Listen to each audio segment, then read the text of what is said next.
Per mi el disseny és un procés que ens ajuda a projectar, seleccionar, organitzar i coordinar un conjunt d'elements amb un objectiu que és crear un objecte o en el nostre cas crear un projecte amb un missatge clar destinat a un col·lectiu molt específic amb el qual volem que arribi. Qualsevol projecte necessita d'un bon disseny i necessita d'una bona comunicació i sobretot tenir clar des del principi quin és el missatge que volem transmetre. Entenem el disseny com una part fonamental de la comunicació. Qualsevol disseny té que tenir un objectiu clar, que és saber o comunicar el que realment el dissenyador ha volgut transmetre. La importància del disseny en el nostre dia a dia és fonamental. Si com a empresaris no li donem la suficient importància, crec que passa una miqueta per sobre. Estem ficats en el nostre dia a dia, el més important és tirar endavant l'empresa. Hi ha aquesta comparació entre la petita i mitjana empresa i una multinacional. Està clar que hi ha diferències i una diferència molt bàsica, que és el pressupost, el finançament. Una multinacional sí que es pot permetre tenir un equip de dissenyadors amb els diferents àmbits, dissenyadors gràfics, dissenyadors més enfocats en el tema del màrqueting, etc. Una PIME, al final els recursos que té són limitats i els treballadors que tenen a vegades tenen que fer tasques que no han entès des del principi o que no tenen per què ser uns grans experts, però realment al final creiem que un dissenyador pot ser una persona creativa, igual en una petita empresa com en una gran. Pots tenir un dissenyador de renom en una multinacional i un treballador que sigui, per exemple, l'administratiu de la teva empresa, que tingui una gran creativitat i t'ajudi a tirar endavant aquests projectes. Però sí que realment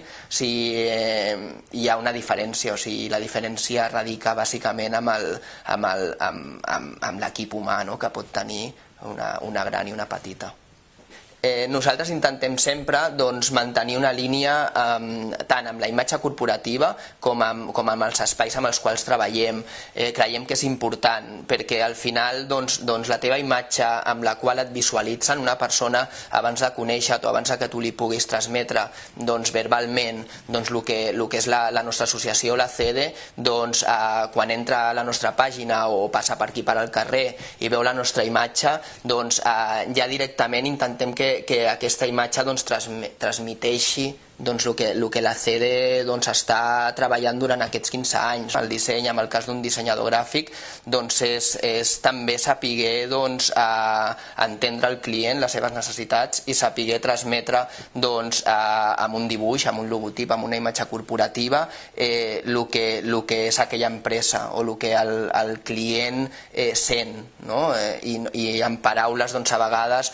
costa saber transmetre i amb una imatge corporativa, amb una marca, s'ha de saber trobar una miqueta aquest lligam entre el que el client pensa i el que aquells colors o aquell dibuix o aquella forma pot transmetre. Per mi els criteris bàsics per qualsevol bon disseny, que al final és el que es pretén, que és transmetre aquest missatge o aquesta utilitat, podria ser la innovació, un disseny innovador, la creativitat, perquè amb qualsevol disseny o amb qualsevol projecte amb el qual treballes la creativitat és fonamental i la il·lusió també per el que estàs fent i creure amb el que fas i sobretot tenir molt clar què és el que vols, a quin col·lectiu va destinat aquell disseny i què és el que vols transmetre, perquè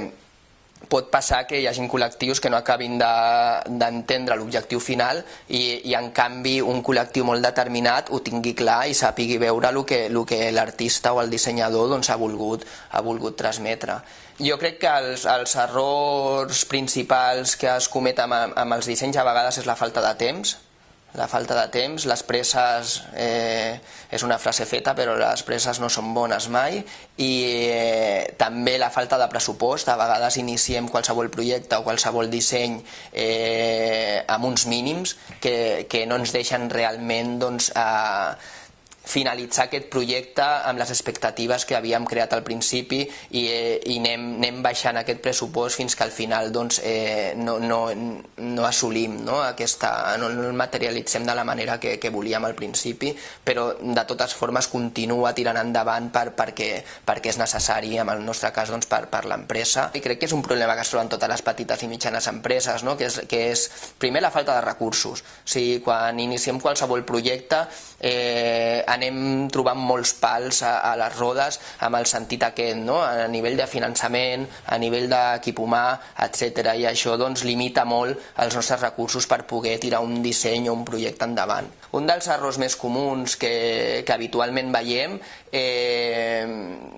i des del meu punt de vista, sense ser un gran entès amb la matèria, a nivell arquitectònic, és que des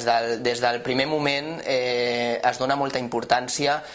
al nom d'un gran dissenyador o d'un gran arquitecte, i per aquesta senzilla raó ja se li dona una obra o un projecte perquè tiri endavant amb un bon pressupost i amb diners que al final a nivell de la ciutadania paguem amb els nostres impostos. I després la finalitat d'aquest disseny o d'aquesta obra que ha fet no té ni una utilitat ni guarda un respecte amb el medi amb el qual està construït, i no és funcional. O sigui, això estem farts de veure-ho aquí a la ciutat de Barcelona. Amb això igual faig una miqueta una crítica amb això, que es doni una miqueta més d'importància o que se'ls escolti també als dissenyadors que estan començant i les noves generacions, i intentar no buscar només una figura perquè sigui per al nom que té, sinó que a vegades donem això, pas a nous dissenyadors que no tenen aquest renom tan marcat. Al final continuen proliferant els mals dissenys bàsicament per la falta de comunicació. O sigui, se li dona a un senyor que es considera una estrella amb el món del disseny unes eines, un pressupost i total llibertat perquè amb la seva imaginació, amb la seva creativitat, sense comptar amb ningú més, faci o creï el que ell està visualitzant en aquell moment, i no es comunica o no es demana l'opinió a la societat en general, que realment és la que després gaudirà d'aquella figura, d'aquell disseny, d'aquell edifici. Ens falta aquesta part de comunicació que no acaba d'arribar, o sigui, no ens posem amb el lloc de l'altre. Jo crec que això amb el disseny passa igual. O sigui, podem fer escultures molt grans, amb uns grans pressupostos i per un dissenyador molt conegut, però realment després això, quan ho veus com a societat civil, no li trobes la utilitat ni trobes el missatge que aquell escultor, aquell dissenyador ha volgut transmetre. Amb el món de l'empresa passa el mateix. Jo crec que és important que un dissenyador entengui realment el que l'empresari com a client vol transmetre, i per això és molt important que un dissenyador